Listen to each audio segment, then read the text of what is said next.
Hai semuanya, perkenalkan nama saya Najwa Ismara dengan NIM 240170073. Pernah nggak kamu ngalamin laptop tiba-tiba melambat, file hilang, atau muncul iklan aneh padahal kamu tidak membuka browser? Bisa jadi sistemmu terinfeksi virus komputer. Di video ini, kita akan membahas tuntas tentang varian virus komputer, bagaimana mereka menyebar, dan bagaimana cara menanganinya. Yuk kita mulai! Ayo mengenal lebih dekat virus komputer, dari ragamnya, cara penyebarannya, dan penanganannya. Varian virus komputer. Dalam dunia digital, virus bukan hanya sekedar error.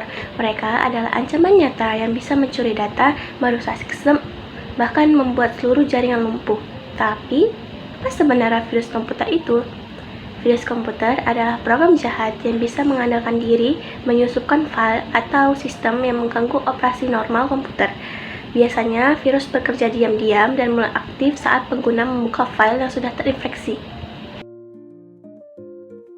Jenis-jenis virus yang umum antara lain, yang pertama itu ada file infector virus yang menyisipkan diri ke file exe.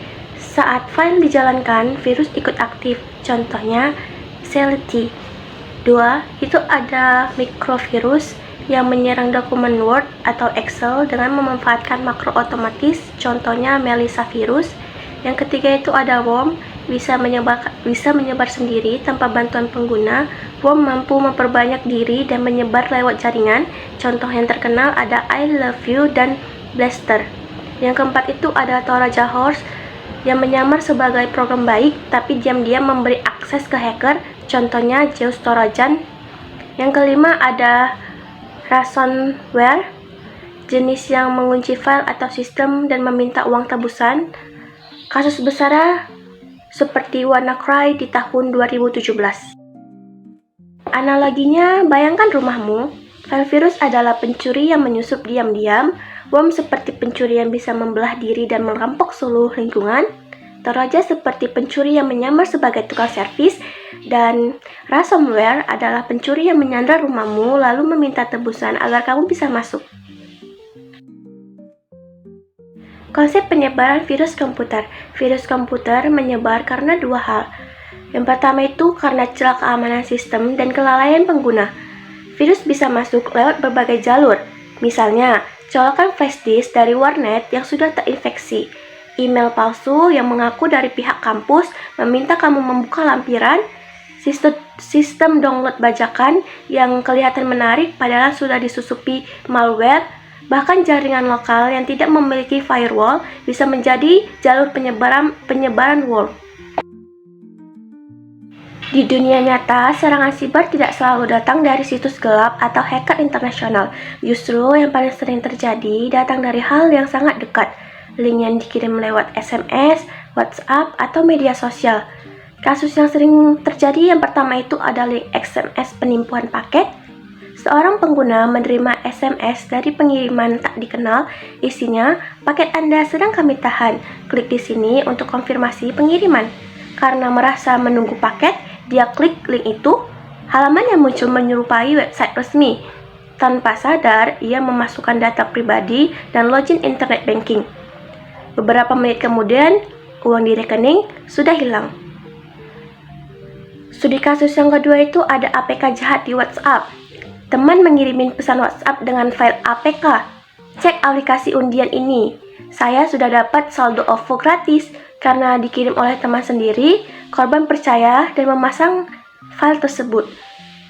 Tanpa ia tahu, file itu mengandung malware Android yang bisa mencuri semua akses, termasuk aplikasi bank digital. Setelah itu, akun diakses dari jarak jauh dan saldo e-wallet yang lenyap. Studi kasus ketiga itu ada phishing internet atau email. Ada juga pesan DM di Instagram, isinya, "Kami butuh kerjasama endorse, klik link berikut untuk detailnya." Saat diklik, diarahkan ke halaman login mirip Instagram, tapi sebenarnya itu halaman palsu. Saat korban login, data dikirim ke hacker, akun Instagramnya langsung diambil alih dan digunakan untuk menipu orang lain. Modus semacam ini sering disebut sebagai Social engineering yaitu trik untuk mengecoh manusia, bukan sistemnya. Teknik ini seringkali lebih efektif dari sekedar malware karena memanfaatkan psikologi dan kelengahan. Penyebaran virus dan malware saat ini tidak hanya melalui file bajakan atau jaringan. Justru sekarang metode paling sering digunakan adalah melalui link palsu, pesan bohong, dan file berbahaya yang dikirim lewat aplikasi sehari-hari. Sebagai pengguna, kamu harus peka dan selalu curiga pada link tak dikenal. Jangan pernah install aplikasi dari luar Play Store dan pastikan kamu tidak sembarangan mengeklik apapun, bahkan dari teman sendiri. Karena pada akhirnya virus, trojan, atau phishers hanya bisa masuk jika kamu membuka pintunya.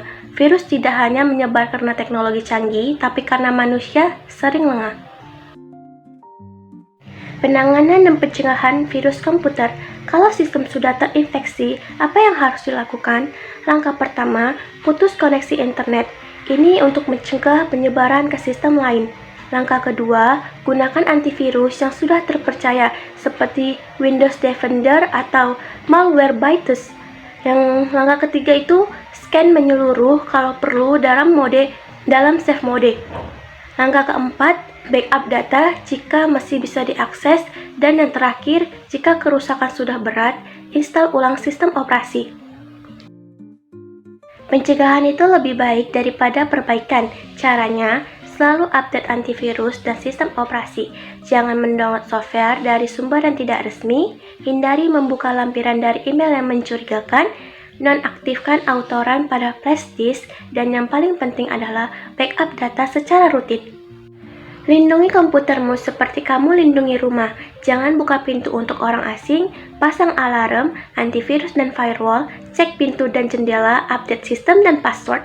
Virus komputer terus berkembang, semakin canggih dan semakin sulit dideteksi. Tapi kamu bisa satu langkah lebih maju jika kamu paham jenisnya, cara penyebarannya, dan bagaimana cara menangkalnya. Sebagai pengguna, kamu punya tanggung jawab melindungi data dan sistemmu sendiri. Ingat, sistem yang kuat bukan hanya dibangun dengan teknologi, tapi juga dengan kebiasaan yang aman. Jadi, jangan remehkan satu klik, karena satu klik bisa membuka pintu bagi bahaya besar. Yuk, jadi pengguna digital yang cerdas dan waspada.